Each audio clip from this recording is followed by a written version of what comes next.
নমস্কার সবাইকে। আমার আজকের রেসিপি সাবুদানার খিচুড়ি। মহারাষ্ট্রের একটা ফেমাস রেসিপি সাবুদানার খিচুড়ি। এই সাবুদানা খিচুড়িটা কিন্তু আমরা কম বেশি সবাই খেতে ভালোবাসি, আর উপোসের দিনে কিন্তু সাবুদানা খিচুড়িটা বানিয়ে নেওয়া যায় অবশ্যই। আর কোনো উপোস উপলক্ষে আপনারা কিন্তু অবশ্যই বানিয়ে খেতে পারেন। সাবুদানা খিচুড়িটা খেতে কিন্তু দুর্দান্ত হয় বন্ধুরা, আর রেসিপিটা বানানো কিন্তু খুবই সহজ। তাহলে দেখে নেওয়া যাক আমার আজকের সাবুদানা খিচুড়ি রেসিপিটা। সাবুদানার খিচুড়ি বানানোর জন্য দেখুন, প্রথমে আমি 150 গ্রাম সাবুদানা নিয়েছি, আর আমি কিন্তু এখানে বড় দানার সাবুটা নিয়েছি। আপনারা কিন্তু অবশ্যই বড় দানার সাবুটাই নেবেন। আর সাবুটাকে আমি প্রথমে দেখুন ভালো করে জল দিয়ে ধুয়ে নিয়েছিলাম। ভালো করে জল দিয়ে ধুয়ে 7 থেকে 8 বার জল দিয়ে ধুয়ে নিয়েছি। তারপরে আমি সমপরিমাণ জল দিয়ে সারা রাত্রের জন্য ভিজিয়ে রেখে দিয়েছিলাম। আপনারা কিন্তু অবশ্যই 6 থেকে 7 ঘন্টার মতো সাবুদানাটাকে ভিজিয়ে রেখে দেবেন প্রথমে, তবে কিন্তু নরম হবে, না হলে কিন্তু হবে না সাবুদানাটা নরম। আর আমি দেখুন 2টো আলু টুকরো করে কেটে নিয়েছিলাম, আর সঙ্গে কিছুটা বাদামও নিয়েছি। বাদামটাকে প্রথমে আমি ড্রাই রোস্ট করে নেব।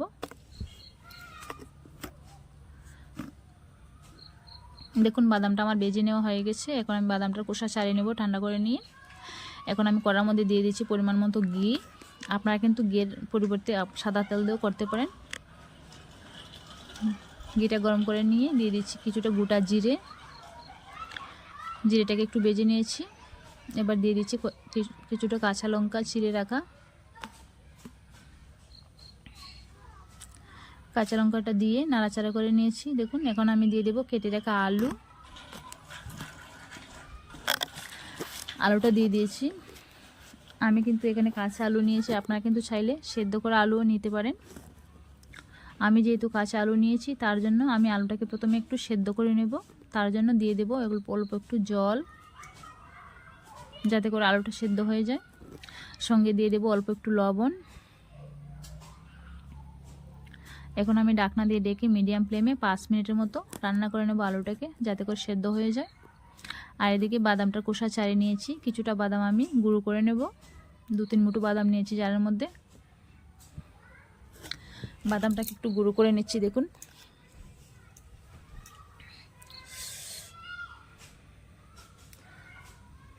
আর বাদামটা দেখুন আমি আধ ভাঙা করে গুঁড়ো করে নিয়েছি। আমি কিন্তু একদম মিহি করে গুঁড়ো করে নিই। আর এদিকে আলুটা দেখুন সেদ্ধ হয়ে গেছে। আলুটা আমার খুব ভালো মতো সেদ্ধ হয়ে গেছে। আলুটাকে এখন আমি 2 মিনিটের মতো ভেজে নেব প্রথমে আলুটা ভালো করে। আলুটা আমার ভেজে নেওয়া হয়ে গেছে। এবার দিয়ে দেব গুঁড়ো করে রাখা বাদাম।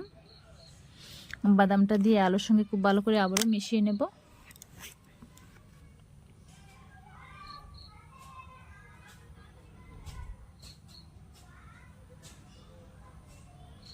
মিশিয়ে নেওয়া হয়ে গেছে।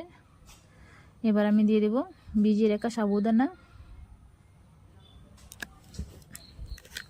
সঙ্গে দিয়ে দেব অল্প একটু লবণ।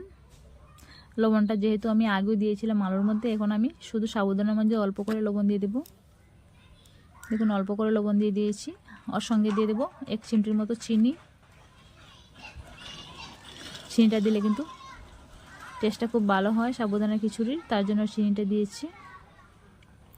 এখন খুব ভালো করে সব উপকরণ মিশিয়ে নেব।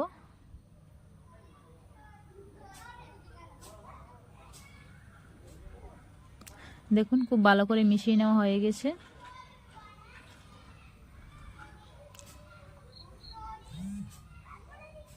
দেখুন মিশিয়ে নিয়েছি।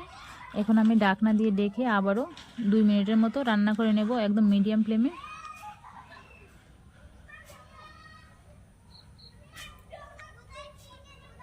2 মিনিট পরে আবারও একটু নাড়াচাড়া করে নিচ্ছি।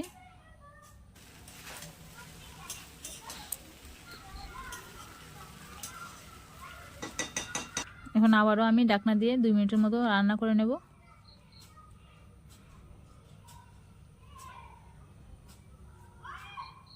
দেখুন সাবুদানা খিচুড়িটা কিন্তু একদম রেডি আমার।